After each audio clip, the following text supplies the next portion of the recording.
Welcome to the LC3 Family Talk podcast, where we take a deeper look at everything from recent sermons to current events, all through a biblical lens. You'll love the guests and stories you'll hear on LC3 Family Talk, where our goal is connection, community, and relationship with God and with one another. And now, here's your host and one of our pastors, David Pritchard.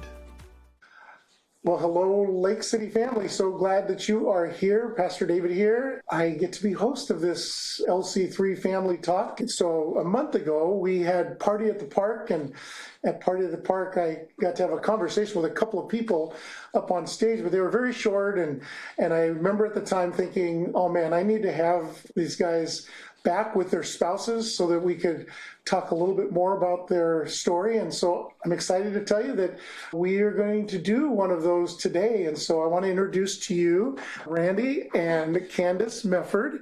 And Randy was the one that I had the chance to have up on stage and interview. It was really fun to get to know Randy's story a little bit. And I knew at the time, like, there's more to hear and more to talk about. And I asked them if they would come on, and they graciously said yes. And so glad you guys are here. How are you guys doing today? Doing well. All right. Well, thanks for being here, first of all.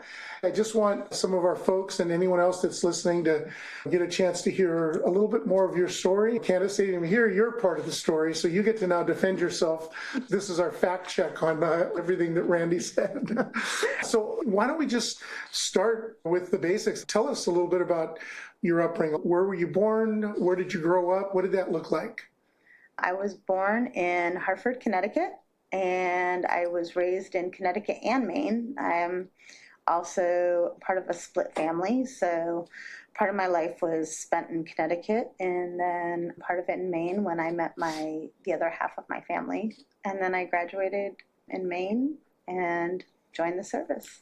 Can I just say right off the bat, one of the things I love about being able to do this is it's easy to walk into church and feel like everybody's got their act together. Everybody lived a white picket fence life. And I think it is so encouraging when people hear that, no, actually, we all have a journey and we all have stuff that we had to walk through. And so thanks for sharing that. Yes. Well, I was born in Caldwell, Idaho. I was adopted. My adoptive parents couldn't have children, so I came along late in life for them. It was a Christian home, but not necessarily a religious home. My parents both had a religious upbringing. We moved with my dad's job around the Pacific Northwest, but I call Oregon home, actually. Oh, yeah. You have the Oregon logo on your truck. Oh, yeah. All things Oregon every day, all the time. That's our family. All right.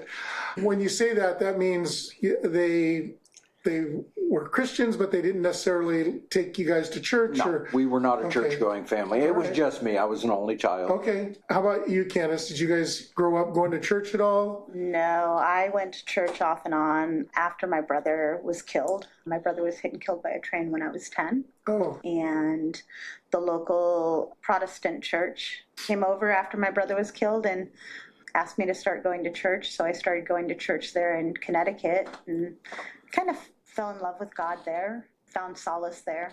And then after that, I had at that time met my real father. And then when I would be up there in the summer, I would go to the Christian church and just loved the singing and the hymns and just fell in love with God. So I would be the only one that would go, but yeah. I love that. Randy, what did your journey to meet Christ look like? Actually, my parents always encouraged me to go to church. I suppose my first actual exposure to church was with my dad's mother, or my grandmother. She had been a Nazarene minister in her younger years, and then as she got older, she lived with us for a while when I was very, very young, and I would walk to church with her on Sunday mornings, and then we would walk home. And I took it to heart. I really enjoyed the children's ministry. I don't remember a whole lot of it, but I remember being moved that I would come home and sing the songs that we sang in class and whatever. I know I really enjoyed it, and I never doubted that there was a God. Yeah. I think we sometimes, when we look at children's ministries, or as we view it here, children's discipleship, we are discipling them when they're young. And yes, sometimes maybe they don't understand exactly, but we continue to plant seeds. And then for those that, that have been around it for a while, it starts to germinate. Then we trust the Lord for bringing the growth, right? So I love hearing that in your journey. Well, it definitely left a lifelong impression on me. Yeah. But military is a big part of your life. And that's, again, part of the reason I'm excited to be doing this is because we're going to talk a little bit about some of the ministry we have here at Lake City to military. But tell me about the military journey.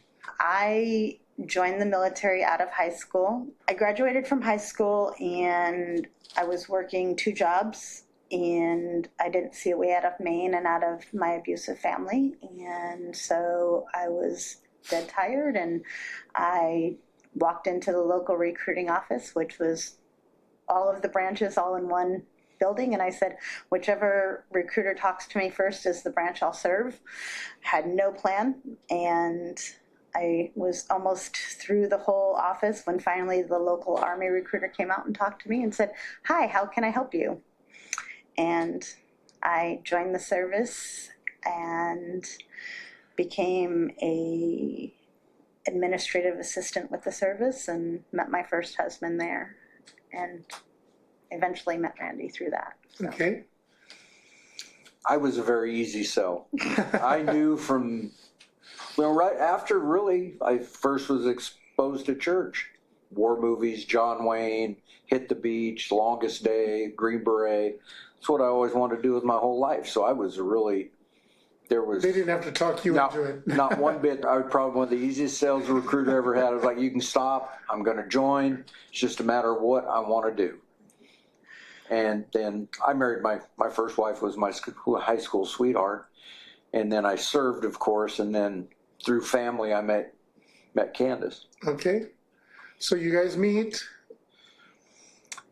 Actually, Randy's marriage fell apart first. We had already met. Yeah. And I was there when his marriage fell apart, and we were friends, and I just talked him through it. And then my marriage eventually fell apart, and Randy's dad passed away, and he stopped to see me. And we made a list of the pros and cons of why we should ever try to get together. And he drove back to Kansas, and I called him, and I said, I was living in California at the time. I said, I'm flying home to Maine, and I have one more thing for the list. And he said, which side? And I said, well, you put it on whichever side you want. I'm going to Maine. If you want to be with me, that's where I'll be. And he showed up a few months later, and as they say, the rest is history. At 15 years, I took a break in service, and initially it was after my dad passed away, it was to come home and take care of my mother. Yeah. Maine was a detour, and then 6 months later, I ended up going home to take care of my mother, and Candace went to Oregon with me, and all right, here we are 30 some odd years later. I was just going to say, 30 years ago. That's great. So you're married. You've been married over 30 years. How did you guys end up coming to Lake City? Let's see. So our youngest daughter used to come here when she was in middle school and in high school for the middle school and high school ministries and camps and things like that. It's a really weird situation, but one of her best friends and childhood friends came to me, and I was already back with the Lord, but I hadn't been going to church yet, and came to me with some marital problems. And I said, before you talk to anybody else, I need to ask you, do you believe that your marriage is worth saving? And she said, yes, I do. I said, then you need to go to a church. And she said, you recommend a church? I said, Lake City. And I wasn't even attending, and her husband came here to Lake City. I said, and I need to tell you, don't talk to anybody. If you fully believe that your marriage is worth saving, you need to go to Lake City. Her and her husband are a military family, and they came here. They dedicated their life back to Jesus. They both were baptized here. She asked me would I come to her baptism, and I came to her baptism, and I haven't stopped coming back to church since. And then I kept praying that Randy would come to church with me. And our other daughter started coming with me, and I kept praying that Randy would come to me. And I remember writing on the comment cards and everything and just praying. And then one day we asked Randy if he'd come for Easter. And he said, okay, I'll come. And my daughter was so excited. And I said, don't get your hopes up. It's only Easter. don't get your hopes up. Dad said he'd never step foot inside of a church. And then he hasn't stopped coming since either. Very true. We have a lot of stories at Lake City of God using kids to influence their parents. We always talk about it the other direction. It's always supposed to be the other way around. Parents need to influence their kids for the Lord, but we have a lot of stories similar to that where kids have really been the ones that have come to their faith in a very strong way and then have ended up pulling their parents in, which is a beautiful thing. How long ago was that, Randy, that you came to Lake City? 3 years ago? Easter 3 years ago, yes. That Okay. would be correct. And somewhere around there, you guys decided to go to Reboot. She was already going to Reboot. There was a Okay. Reboot class in session. Ah, I came to the Easter service. I started coming back, but I still wasn't going to Reboot. And then I went to the Reboot graduation for that class. And then I came the next fall. gotcha. What drew you to Reboot? Actually, it was one of the sign-ups and the sign on the thing. It said Reboot Combat Recovery, and I had suffered. It was combat trauma recovery at that time, and we've since changed it to trauma healing, or Reboot program has changed it to trauma healing. It's not just for combat veterans, it's for all veterans. And I suffered some major trauma while I was in the service, and I said, well, I can do anything for a day. And at that time, I didn't realize it was a 12-week program. And that's when Bill and Karen Walters were very involved with it, along with Rebecca and Brian, and I've met all of them through there. But I remember Bill going through the whole program and the standard operating procedure, as they call it. And he said, and now I'm going to ask you to commit to 12 weeks. And I was sitting at the back of the classroom, and I was like, what? 12 weeks? I didn't sign up for 12 weeks. I signed up for a day. And Bill and Karen talked to me afterwards. They said, come on, you just got to keep coming back. And so I said, okay, well, I'll try. I have other commitments. I had some hiking I was doing and some other things. And I agreed to come as much as I could. And I did. And I just kept coming back and wouldn't talk very much and wouldn't share very much of my story or my journey or things that I had happened through the service. So what made you keep coming back? I saw the Lord through the program and just how much he could heal me through it. And I'd go home and I'd talk to Randy about it. And this is what's going on in it. And he would see things. Yeah. And then you finally joined. Yes. Us guys are usually a little slow, so I get it. Yeah. Nobody ever wants to admit they have a weakness, and societally, PTSD, PTS, combat stress, whatever you want to call it, is in this community, not the religious community, but the military, is a sign of weakness. Mm-hmm. It's very hard to admit that, hey, I'm not John Wayne. I'm Walter Mitty. I'm just living a life. I'm a dude playing another dude who's playing another dude. Yeah. But you did finally join, and you went through it as well. So some of our folks maybe are military. What does Reboot have for them? Why should they consider going to Reboot? Best thing of all, Reboot's faith-based. With faith, you can't go wrong. I'm not exactly sure how to sum it up. Everybody's got problems.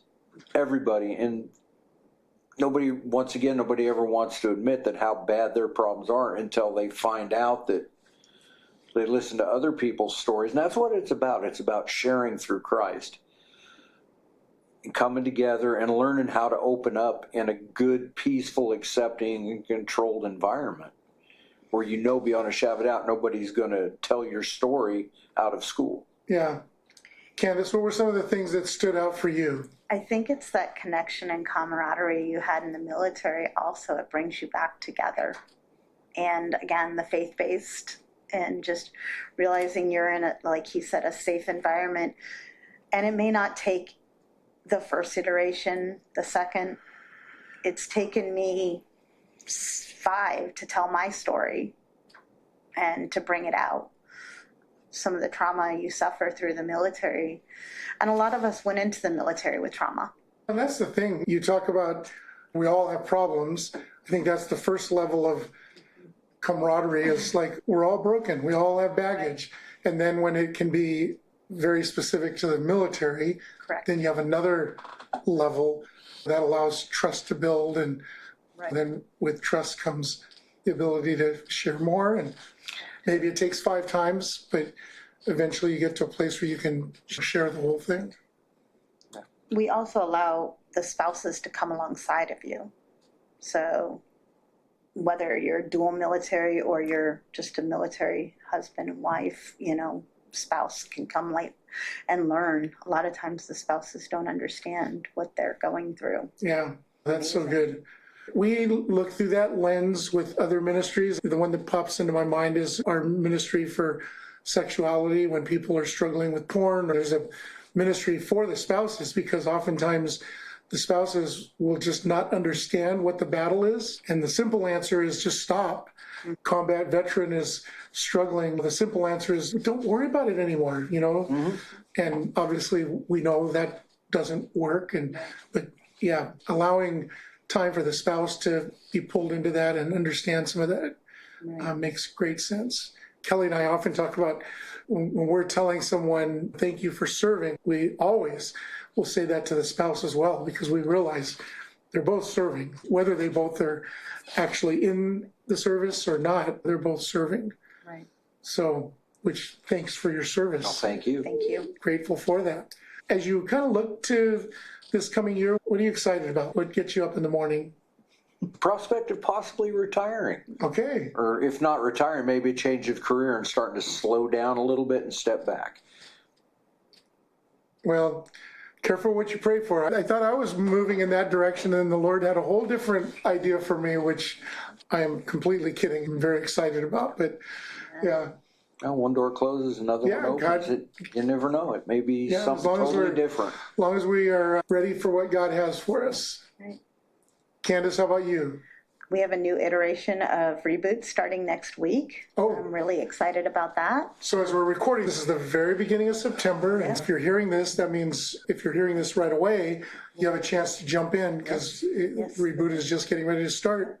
And Candace and I are both facilitators. Okay. Did we mention it's a 12-week? Yeah, she did. She mentioned it's a 12-week course program. and broken into modules. Sounds like we should tell them it's just one day, and then when they get there, spring it on them. Yeah. And then, of course, every module we're going to have a different moderator Right. Yeah. Yes. or facilitator, however you want to look at it, Facilitator, yes. or co-facilitators. And then I'm also heading off to Utah for a nice hiking trip, so I'm pretty excited about that. That's great. I could talk about Reboot forever and just probably never do it justice. Hopefully, what people are hearing is that it impacted you guys. Very much. Very much. And it's worth coming and checking out. And so we encourage you to do that. What night of the week is Reboot? Tuesday night. Tuesday night. From 6:30 to 8:30. Okay. And we provide childcare and food. Oh, wow. All right. That's awesome. And can I just say thanks for serving, but thanks also for serving in the Reboot Ministry. And thanks for sharing your story and starting with there's baggage and there's stuff that, you deal with and you follow your story throughout. And here we are. I guess my last question is just, what does life look like right now for the Mefford family? Ever evolving. Okay. Yes. I have no idea, especially for me, because my job is ebb and flow. I could go into work tomorrow and be told I'm going on a trip next week and I'll be gone for 4 months. And your kids are all over? We're empty nesters. Okay. Grandkids. 6 grandchildren. Okay. Empty nesters. She's got her hiking. I've got my job out on Fort Lewis or JBLM. JBLM, yes. I don't know. All right. I just know it's going to involve God and hopefully for a very long time LC3. Yes. Well, we hope that too, as well. Thanks so much for joining us, and thanks for your willingness to share your story. And again, thanks for serving in Reboot. I hope, folks, as you listen to this, that if you were in the military and you feel like this would be something that would be of benefit to you, please don't hesitate. Tuesday nights, 6:30 to 8:30. And you'll be able to see these guys. You definitely won't regret it. I guarantee you that. All right. Sounds great. Thank you. Thanks again. We'll see you next week. Thank you for joining us for connection, community, and relationship here on LC3 Family Talk. See you next time.